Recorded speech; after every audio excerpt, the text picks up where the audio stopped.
buddy. Hi readers, welcome back to Reading with Christy. I hope you're doing well.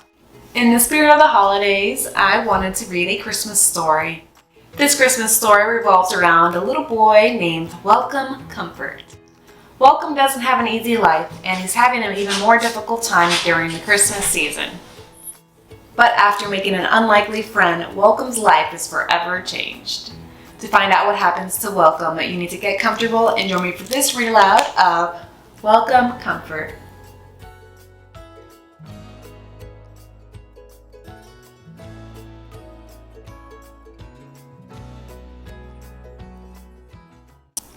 Quentin Hamp was a joyous man and a common sight at Union City Elementary School, particularly when something needed doing.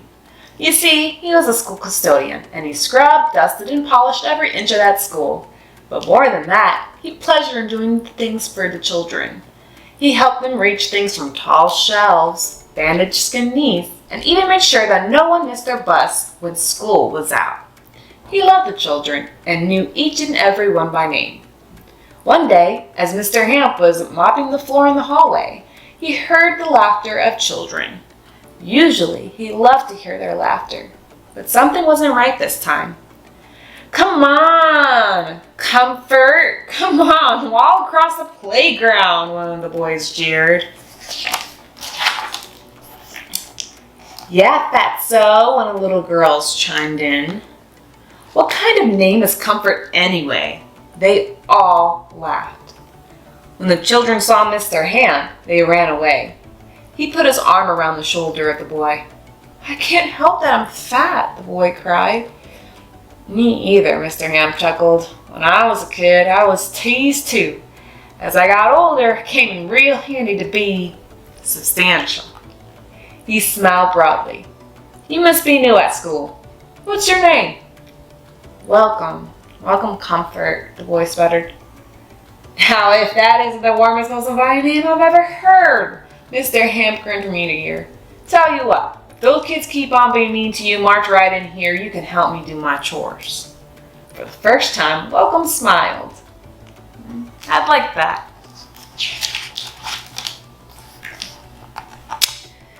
As the days passed, Welcome spent more and more time with Mr. Hamp. Sometimes Mr. Hamp took him to have lunch with him and his wife Martha, the school librarian. They lived in a sweet little house right next to the school. Welcome learned how to tie fishing flies with Quentin and how to make birdhouses. Welcome especially loved watching Quentin carve and whittle small toys out of wood. Martha sewed a shirt for Welcome, just like Quentin's. Welcome, who moved from foster home to foster home, and who never knew his real parents, felt part of a family at long last. One winter day, when the children were being mean, Welcome ran into the school and found Mr. Hamp. He was his round, happy self, putting up Christmas decorations and lights. "Don't pay any mind to them. Christmas is right around the corner, Welcome." Mr. Hamp smiled. "What's so great about Christmas?" Welcome asked. "Why, boy, Christmas is the most wondrous time of the year." "Never has been wondrous for me." "What about family? What about presents? And what about Santa?" I don't have any family. And Santa, he's not even real." "He's real, all right," Mr. Hamp said. "Seeing is believing." Welcome looked sadly at the floor. "No, child, believing is seeing," Mr. Hamp said with a warm smile. "I moved around so much, even if Santa was real, he wouldn't know where to find me." "Child, he'll find you.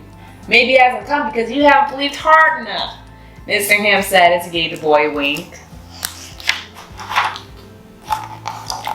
As Christmas approached, Welcome practiced believing. He wished that he could spend Christmas with Martha and Quentin, but each Christmas Eve they went north. It was just something they did every Christmas, Quentin said. They promised to spend the day after Christmas with him. On the morning of Christmas Eve, Welcome helped them pack their truck to leave. "Remember what I said, kid. Believing is seeing," Quentin called to him as they left. Welcome watched them drive down St. Joe Road until he couldn't see them anymore. That evening, Welcome could hear bells ringing downtown in Union City. He looked out his window and saw people scurrying about doing last-minute shopping. He missed Quentin, but he remembered his words. He was going to try to believe with all his heart that Santa would come. That night, Welcome drifted off to sleep, but he'd wake up every once in a while and say, "There really is a Santa! There really is a Santa!" But Santa didn't come. The hours passed and Santa didn't come. But sometime, deep in the night, he was wakened out of a sound sleep. He sat straight up in bed. The room was full of light. He saw a huge man standing in the center of light at the foot of his bed. He was wearing fur and velvet, bells and holly. He had a long silky beard and his face was shining bright. It was Santa. Santa laughed and sounded like merry bells ringing. But he said nothing to the boy. He extended his hand and pulled him from his bed, then helped the boy bundle himself up, and the next thing, Welcome knew they were on the roof of the house. Welcome didn't even know quite how they'd gotten there. Then his eyes on a beautifully carved sleigh and stomping, snorting, sleek reindeer.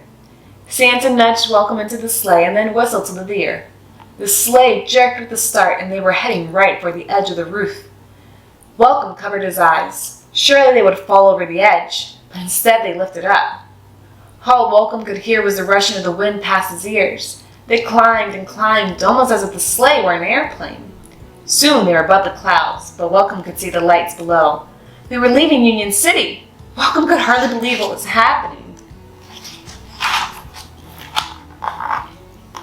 That night, they stopped at so many places delivering trains and dolls and games and boxes of every sort that Welcome lost count. But somehow, time didn't seem to pass the way it usually did. It seemed as if the night was forever. Soon, their work was done and they were making their long flight home. Welcome nestled into Santa's side and looked up at him. Finally, Santa spoke. "I have something for you too, Welcome." Santa pointed at a beautiful gold pin shaped like a star that was pinned on his own vest. Behind the star was the most beautiful and perfect sprig of holly that Welcome had ever seen. "This is yours," Santa said softly. Welcome looked at the pin as long as he could, but his eyelids got heavy and he drifted off to sleep.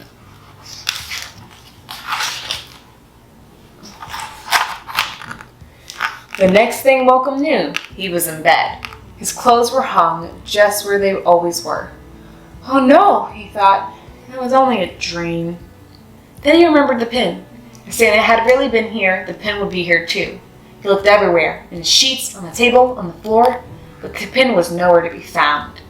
Now, Welcome knew for sure that had all been a dream. A wonderful dream, but a dream just the same. "How do you know that it was a dream?" Quentin asked when he and Martha came home. That was when Welcome discovered presents by the door, one of them a beautifully carved fish that Quentin had made out of wood. "I know," Welcome said. "I know." He didn't tell him about the pin. As the years passed, Welcome treasured that fish for many reasons. Certainly because it was the first Christmas gift from Quentin, and because it would always remind him of the Christmas of the wonderful dream. During the next years, Martha and Quentin were the next best thing to having parents. They were so proud when he graduated from high school, delighted when he got a job in the very same school where Quentin worked. They were especially happy when Welcome married a sweet girl from over Coldwater Way, named Ruby Jean. Quentin and Welcome were always together. They fished together, carved together, and just sat and watched the sunset together. Now, at the school, Welcome grew to love all of the kids almost as much as Quentin did, and Christmas became his most favorite time of the year. He loved helping Quentin put decorations around the school, and especially loved telling children Christmas stories. Martha and Quentin still went up north alone for Christmas Eve. "It's just something we always do," Quentin still said, but Welcome and Ruby Jean spent every other moment of this season with them in front of their warm fireplace, there in Union City. So there was always joy at Christmas time, but Welcome could never forget the pin.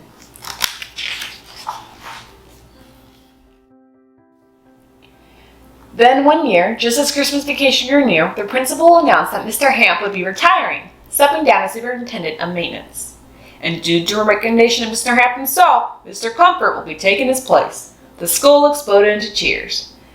Can't think of anyone who deserves a job more than you, kid. Then Quentin added, by the way, Martha and I want you and Ruby Jean to come up north with us this Christmas Eve. Not only had Welcome gotten that wonderful promotion, Quentin and Martha had invited him and Ruby to be with them on Christmas Eve. You sure? He asked. We're sure, and high time, Quentin said with a wink.